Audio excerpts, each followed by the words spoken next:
سلسلہ ہدایت، قرآن، سنت اور اہل بیت علیہم السلام میں خوش آمدید۔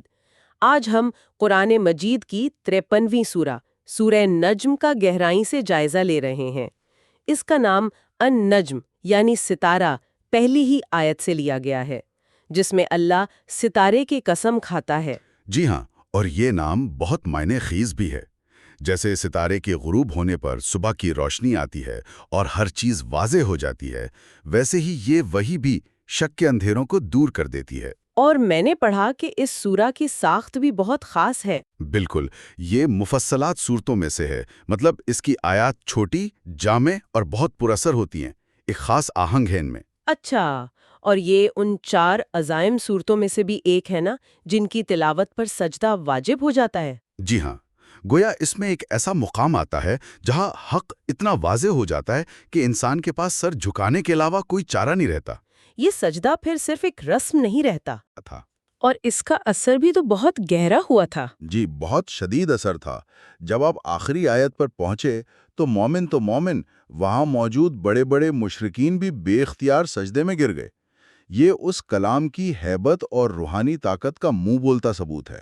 تو آئیے اس سفر کا آغاز اس کی پہلی آیات سے کرتے ہیں۔ ضرور۔ بسم اللہ الرحمن الرحیم والنجم اذا ہوا ما ضل صاحبکم وما غوا وما ينطق عن الهوى ان هو الا وحی یوحی۔ ترجمہ ہے، قسم ہے ستارے کی جب وہ ڈوبے، تمہارا رفیق محمد نہ گمراہ ہوا ہے اور نہ بہکا ہے، اور وہ اپنی خواہش سے نہیں بولتا، بلکہ جو کچھ کہتا ہے وہ وحی ہوتی ہے جو اس پر نازل کی جاتی ہے۔ یہاں جو لفظ استعمال ہوا ہے صاحبکم یعنی تمہارا ساتھی، یہ بہت ذاتی اور گہرا محسوس ہوتا ہے۔ آپ نے بالکل صحیح نکتہ پکڑا ہے۔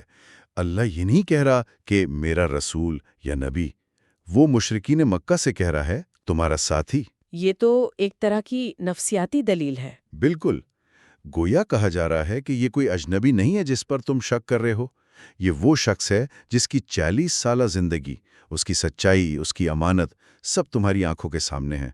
کیا تم نے اسے کبھی بہکتے ہوئے دیکھا ہے؟ اور قرآن 2 الگ الگ الفاظ استعمال کرتا ہے، ما ذلہ اور وما غوا۔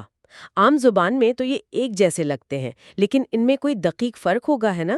جی، مفسرین نے واضح کیا ہے۔ ضلالت یعنی گمراہی، راستے سے بھٹک جانے کو کہتے ہیں، یہ ہدایت کے مقابل ہے۔ اچھا، جبکہ غی یعنی بہکنا، غلط عقیدہ رکھنے یا مقصد کو کھو دینے کو کہتے ہیں، یہ رشد یعنی صحیح سوچ کے مقابل ہے۔ تو آیت کا مطلب یہ ہوا کہ پیغمبر کا راستہ بھی سیدھا ہے اور ان کی منزل اور عقیدہ بھی بالکل درست ہے۔ تو یہ ایک مکمل تصدیق ہے، ان کے عمل کی بھی اور ان کی نیت کی بھی۔ اور اس کی بنیاد کیا ہے؟ وَمَا يَنْتِقُ عَنِ الْهَوَىٰ، ان کا ہر لفظ ذاتی خواہشات سے پاک ہے۔ یہ ایک بہت بڑا اصول ہے جو سنت رسول کو قرآن کی طرح ہی حجت قرار دیتا ہے۔ اس کی کوئی خاص شان نزول بھی ہے؟ جی، ایک روایت ملتی ہے، انس بن مالک سے روایت ہے کہ ایک ستارہ ٹوٹ کر امام علی علیہ السلام کے گھر پر گرا۔ اس پر کچھ لوگوں نے تانا زنی شروع کر دی کہ محمد صلی اللہ علیہ وآلہ وسلم تو اپنے چچا زاد بھائی کی محبت میں گمراہ ہو گئے۔ اچھا، تو یہ آیات اس الزام کے جواب میں نازل ہوئی؟ جی، کہ تمہارا ساتھی نہ گمراہ ہوا ہے اور نہ بہکا ہے۔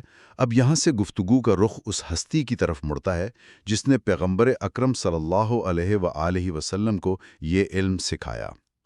علمہ شدید القویٰ ذو مرۃ فاستویٰ وہو بالافق الاعلیٰ ثم دنا فتدلی فکان قاب قوسین او ادنیٰ فاوحی الی عبدہ ما اوحی ما کذب الفؤاد ما رأی افتمارونہ علی ما یری۔ اسے عظیم قدرت والی ہستی نے تعلیم دی ہے جو صاحب قوت ہے، پھر وہ قائم ہوا اور وہ بلند ترین افق پر تھا، پھر وہ قریب ہوا اور زیادہ قریب آیا، یہاں تک کہ 2 کمانوں کے برابر یا اس سے بھی کم فاصلہ رہ گیا۔ پھر اس نے اپنے بندے کی طرف وحی کی جو وحی کرنی تھی۔ جو کچھ دل نے دیکھا اس میں جھوٹ نہ تھا۔ تو کیا تم اس چیز پر جھگڑتے ہو جو وہ دیکھتا ہے؟ یہاں سب سے پہلا سوال تو یہی ذہن میں آتا ہے کہ یہ شدید القویٰ یعنی شدید قوتوں والا کون ہے؟ یہ بہت بنیادی سوال ہے۔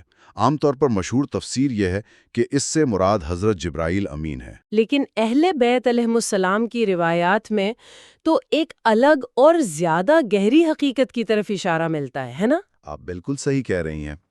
دوسرا نظریہ جو اہل بیت کی روایات سے ہم آہنگ ہے، یہ ہے کہ یہاں شدید القوہ سے مراد خود اللہ تبارک و تعالیٰ کی ذات ہے، اور یہ قربت کوئی جسمانی ملاقات نہیں تھی بلکہ ایک باطنی شہود، ایک روحانی دیدار تھا جو معراج کے واقعہ پر ہوا۔ اور اس کی دلیل خود آیات کے اندر موجود ہے؟ جی بالکل، دیکھیں آیت کہتی ہے فَأَوْحَىٰ إِلَىٰ عَبْدِهِ مَا أَوْحَىٰ، اس نے اپنے بندے کی طرف وحی کی۔ یہاں عبدہ یعنی اس کا بندہ میں ضمیر کا مرجع کون ہے؟ اگر شدید القوہ جبرائیل ہوتے تو سیاق مختلف ہوتا۔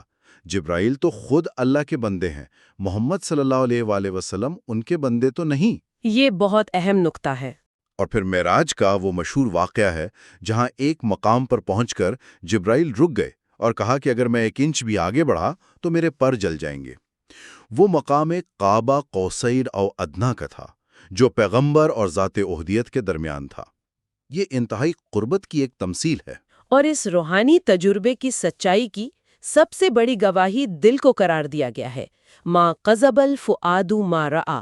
جی، یہ نہیں کہا کہ آنکھ نے دیکھا بلکہ دل نے دیکھا۔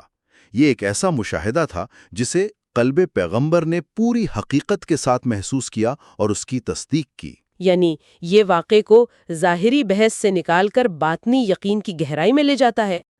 وَلَقَدْ رَآهُ نَزْلَةً أُخْرَىٰ عِنْدَ سِدْرَةِ الْمُنتَهَىٰ عِنْدَهَا جَنَّةُ الْمَأْوَىٰ إِذْ يَغْشَى السِّدْرَةَ مَا يَغْشَىٰ مَا زَاغَ الْبَصَرُ وَمَا طَغَىٰ لَقَدْ رَآ مِنْ آيَاتِ رَبِّهِ الْكُبْرَىٰ۔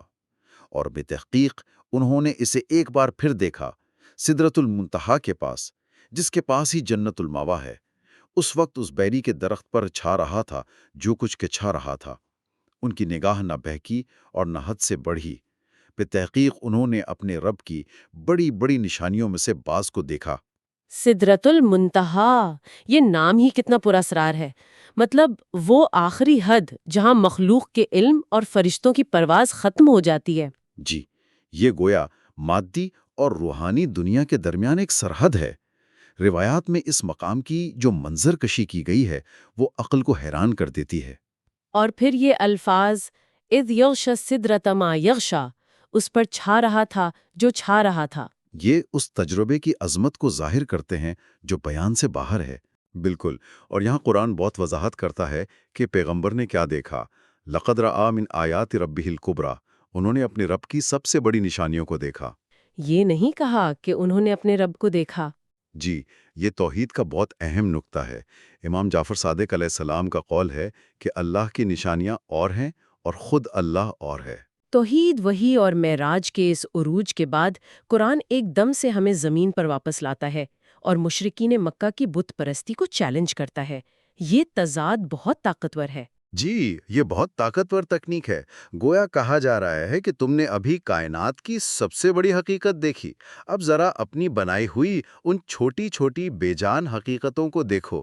أَفَرَأَيْتُمُ اللَّاتَ وَالْعُزَّىٰ وَمَنَاةَ الثَّالِثَةَ الْأُخْرَىٰ أَلَكُمُ الذَّكَرُ وَلَهُ الْأُنثَىٰ تِلْكَ إِذًا قِسْمَةٌ ضِیزَىٰ إِنْ هِیَ إِلَّا أَسْمَاءٌ سَمَّیْتُمُوهَا أَنْتُمْ وَآبَاؤُكُمْ مَا أَنزَلَ اللَّهُ بِهَا مِنْ سُلْطَانٍ۔ بھلا تم لوگوں نے لات اور عزا کو دیکھا اور منات کو جو تیسری ایک اور دیوی ہے؟ کیا تمہارے لیے بیٹے اور اللہ کے لیے بیٹیاں ہیں؟ یہ تو بڑی ہی بے انصافی کی تقسیم ہے۔ یہ تو بس چند نام ہیں جو تم نے اور تمہارے باپ دادا نے رکھ لیے ہیں، اللہ نے ان کی کوئی دلیل نازل نہیں کی۔ اور دلیل بھی انہی کی نفسیات سے لی گئی ہے۔ وہ بیٹی کی پیدائش کو آڑ سمجھتے تھے لیکن فرشتوں کو اللہ کی بیٹیاں کہتے تھے۔ قرآن ان کے اسی تضاد کو ان کے منہ پر مارتا ہے۔ أَلَكُمُ الذَّكَرُ وَلَهُ الْأُنثَىٰ، اپنے لیے بیٹے اور اللہ کے لیے بیٹیاں، یہ کیسی ناانصافی ہے؟ اس کا تو ان کے پاس کوئی جواب نہیں تھا۔ بالکل، اور پھر حتمی فیصلہ سنا دیا کہ یہ سب تمہارے اپنے گھڑے ہوئے نام ہیں جن کی حقیقت صرف گمان اور نفسانی خواہشات پر مبنی ہے۔ اسی ضمن میں ایک نام نہاد داستان غرانی کا بھی ذکر آتا ہے۔ اس کی کیا حقیقت ہے؟ یہ بہت اہم سوال ہے۔ یہ کہانی دراصل پیغمبر اکرم صلی اللہ علیہ وآلہ وسلم کی عصمت پر حملہ کرنے کی ایک کوشش تھی۔ اچھا، اس من گھڑت کہانی کے مطابق نعوذ باللہ تلاوت کے دوران شیطان نے آپ کی زبان پر ان بتوں کی تعریف میں کچھ جملے جاری کروا دیے۔ یہ بات سورہ کے پورے پیغام کے خلاف ہے۔ جس سورہ کی بنیاد ہی وما ینطق عن الہوا پر ہو، اس میں بتوں کی تعریف کا تصور بھی نہیں کیا جا سکتا۔ صحیح۔ اب آگے کی آیات بتوں سے شفاعت کی جھوٹی امیدوں کو بھی رد کرتی ہیں، ہے نا؟ جی، اور مغفرت کا صحیح راستہ دکھاتی ہیں۔ ام للانسان ما تمنا فللہ الآخرۃ والأولی الذین یجتنبون کبائر الاثم والفواحش الا اللمم ان ربک واسع المغفرہ فلا تزقوا انفسکم هو عالم بمن اتقی۔ کیا انسان جو آرزو کرتا ہے وہ اسے مل جاتی ہے؟ حالانکہ آخرت اور دنیا اللہ ہی کے اختیار میں ہے۔ وہ لوگ جو بڑے گناہوں اور بے حیائی کے کاموں سے پرہیز کرتے ہیں سوائے لمم کے۔ بے شک آپ کا رب بڑی وسیع مغفرت والا ہے، پس تم اپنی پاکیزگی کے دعوے نہ کرو، وہی بہتر جانتا ہے کہ کون واقعی پرہیزگار ہے۔ اللمم کا تصور بہت دلچسپ اور امید افزا ہے۔ یہ اللہ کی رحمت کی وسعت کو ظاہر کرتا ہے۔ جی، اس کا مطلب ہے کہ اللہ انسان کی فطری کمزوری کو سمجھتا ہے۔ وہ کہتا ہے کہ اگر تم بڑے گناہوں سے بچتے ہو تو چھوٹی موٹی خطاؤں پر میں اپنی وسیع مغفرت کا دروازہ کھلا رکھتا ہوں، بشرطی کہ انسان ان پر اصرار نہ کرے اور فوراً توبہ کر لے۔ اور اس کے فوراً بعد یہ آیت فَلَا تُزَكُّوا أَنفُسَكُمْ، خود کو پاکیزہ نہ کہو، یہ آج کے دور میں کتنی متعلقہ بات ہے۔ بہت زیادہ، خاص طور پر سوشل میڈیا کے زمانے میں جہاں ہر کوئی اپنی نیکی کا ڈھنڈورا پیٹ رہا ہے۔ قرآن کہہ رہا ہے کہ تمہاری خود ستائی کی کوئی قیمت نہیں، تقوی کا اصل معیار صرف اللہ جانتا ہے۔ بالکل، اور اس کے بعد سورہ ایک ایسے عالمگیر اصول کی طرف آتی ہے جو تمام آسمانی مذاہب کی بنیاد ہے۔ جی، ہر شخص اپنے عمل کا خود ذمہ دار ہے۔ افرأیت الذی تولی وآتی قلیلا واکدی ام لم ینبأ بما فی صحف موسیٰ وابراہیم الذی وفی الا تزر وازرۃ وزر اخری وان لیس للانسان الا ما سعی وان سعیہ سوف یری ثم یجزاہ الجزاء الاوفی۔ کیا تم نے اس شخص کو دیکھا جس نے منہ پھیرا اور تھوڑا سا دیا اور پھر ہاتھ روک لیا؟ کیا اسے اس بات کی خبر نہیں پہنچی جو موسیٰ اور ابراہیم کے صحیفوں میں ہے؟ یہ کہ کوئی بوجھ اٹھانے والا کسی دوسرے کا بوجھ نہیں اٹھائے گا، اور یہ کہ انسان کے لیے کچھ نہیں ہے مگر وہ جس کی اس نے کوشش کی، اور یہ کہ اس کی کوشش عنقریب دیکھی جائے گی، پھر اسے اس کا پورا بدلہ دیا جائے گا۔ یہ اصول تو انسانیت کا مشترکہ ورثہ ہے۔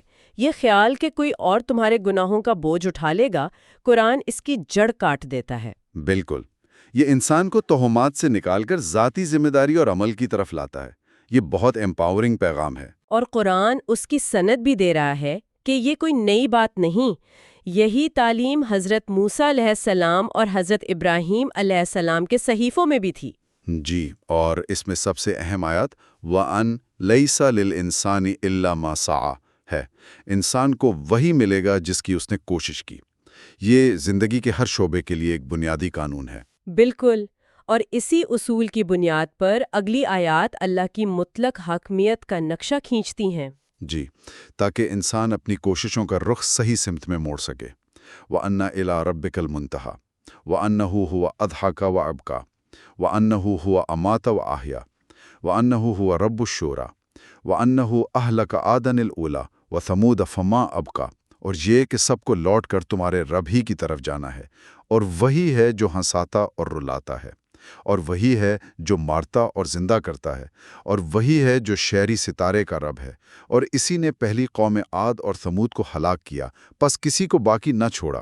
یہاں ایک ستارے کا خاص طور پر ذکر ہے، شورا یعنی سیریس۔ اس کی کیا وجہ ہے؟ یہ عربوں کے لیے بہت اہم ستارہ تھا۔ قبیلہ خزاع اسے اپنا معبود مانتا تھا۔ قرآن کہہ رہا ہے کہ تم اس چمکدار مخلوق سے اتنے متاثر ہو، ارے اس کے خالق کی طرف دیکھو۔ اور پھر تاریخ سے عبرت دلائی گئی ہے، عاد اور سمود جیسی طاقتور قومیں۔ جی، یہ یاد دہانی ہے کہ قدرت اور اختیار صرف اور صرف اللہ کا ہے۔ ان تمام دلائل اور تاریخی حوالوں کے بعد سورہ اپنے اختتام کی طرف بڑھتی ہے، جہاں ایک آخری تنبیہ ہے۔ اور بندگی کی طرف حتمی دعوت۔ هذا نذیر من النذر الاولى ازفت الازفة ليس لها من دون الله كاشفة افمن هذا الحديث تعجبون وتضحكون ولا تبكون وانتم سامدون فاسجدوا للہ واعبدوا۔ یہ رسول بھی پہلے ڈرانے والوں میں سے ایک ڈرانے والا ہے۔ آنے والی گھڑی قریب آ گئی ہے، اللہ کے سوا کوئی اسے ٹال نہیں سکتا۔ تو کیا تم اس بات سے تعجب کرتے ہو اور ہنستے ہو اور روتے نہیں جبکہ تم کھیل کود میں پڑے ہو؟ پس اللہ کے لیے سجدہ کرو اور اسی کی عبادت کرو۔ یہ آخری آیات تو انسان کو جھنجھوڑ کر رکھ دیتی ہیں۔ ازیفت الآزفہ، آنے والی قریب آ چکی ہے، اور پھر یہ سوال وَتَضْحَكُونَ وَلَا تَبْكُونَ، اور تم ہنستے ہو روتے نہیں۔ یہ انسان کی غفلت پر ایک شدید طنز ہے۔ گویا کہا جا رہا ہے کہ یہ ہنسنے کی بات نہیں، یہ تو اپنی حالت پر رونے اور غور و فکر کرنے کا مقام ہے۔ اور اس کا علاج صرف ایک عملی حکم میں دے دیا گیا ہے، فَاسْجُدُوا لِلَّهِ وَاعْبُدُوا۔ جی، تمام دلائل کا نچوڑ، بس اللہ کے آگے جھک جاؤ۔ اور جیسا ہم نے شروع میں ذکر کیا تھا، اس آیت کا اثر فوری اور ناقابل تردید تھا۔ وہ سب کے سب سجدے میں گر پڑے۔ یہ واقعہ خود اس سورہ کی حقانیت کی سب سے بڑی عملی دلیل بن گیا۔ بالکل درست۔ تو سورہ نجم کا سفر ایک ستارے سے شروع ہوتا ہے، ہمیں معراج کی روحانی بلندیوں تک لے جاتا ہے، شرک کی پستیوں کو دکھاتا ہے، اور آخر میں کائنات کے مالک کے سامنے سر جھکا دینے کے حتمی حکم پر ختم ہوتا ہے۔ بالکل۔ اور یہ ہمارے لیے ایک بہت اہم سوچ چھوڑ جاتی ہے۔ سورہ کا مرکزی اصول ہے وَأَنْ لَيْسَ لِلْإِنسَانِ إِلَّا مَا سَعَى۔ انسان کو وہی ملے گا جس کی وہ کوشش کرے۔ آج کی دنیا میں جہاں ہماری توجہ ہزاروں چیزوں میں بٹی ہوئی ہے، یہ آیت ہم سے پوچھتی ہے کہ ہماری سعی، ہماری کوشش اور توانائی کہاں صرف ہو رہی ہے؟ کیا ہم اپنی زندگی کی سب سے قیمتی چیز ان کاموں میں لگا رہے ہیں جن کا نتیجہ لازوال ہو؟ یہ سوال سورہ نجم ہم سب کے سامنے رکھتی ہے۔